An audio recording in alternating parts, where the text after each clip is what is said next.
अमेरिकी विदेश मंत्री एंटनी ब्लिंकन ने कहा है कि इजरायल ने गाजा में युद्ध विराम और बंधकों की रिहाई के अमेरिका समर्थित प्रस्ताव को स्वीकार कर लिया है।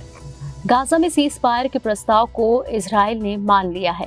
अमेरिकी विदेश मंत्री एंटनी ब्लिंकन ने कहा है कि इजरायल ने गाजा में युद्ध विराम और बंधकों की रिहाई के अमेरिका समर्थित प्रस्ताव को स्वीकार कर लिया है और हमास से भी ऐसा कहने का आह्वान किया है। हालांकि उन्होंने ये नहीं बताया कि क्या इजरायल ने चरमपंथी समूहों द्वारा जताई गई चिंताओं पर ध्यान दिया है या नहीं।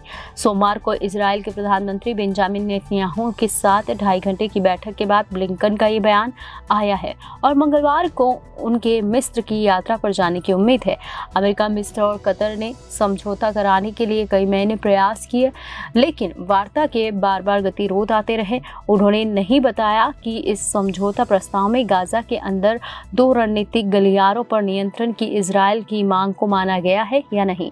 इस बारे में हमास ने कहा है कि ये वार्ता शुरू ही नहीं हो पाई। ब्लिंकन ने कहा, आज प्रधानमंत्री नेतन्याहू के साथ एक बेहद सकारात्मक बैठक में उन्होंने प्रस्ताव का समर्थन किया। उन्होंने कहा कि हमास का भी इस पर सहमत होना महत्वपूर्ण है। अमेरिकी विदेश मंत्री ब्लिंकन रविवार को इजरायल पहुंचे थे।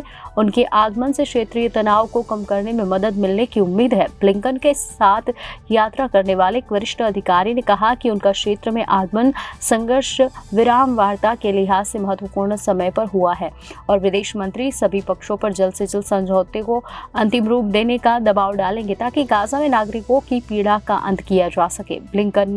ब्लिंकन के तेल अवीव पहुंचने के कुछ समय पहले इजरायल के प्रधानमंत्री बेंजामिन नेतन्याहू ने कैबिनेट की बैठक में कहा कि कुछ ऐसे क्षेत्र हैं जहां इजरायल लचीलापन दिखा सकता है और कुछ अनिष्ट क्षेत्र है जहां वह ऐसा नहीं करेगा।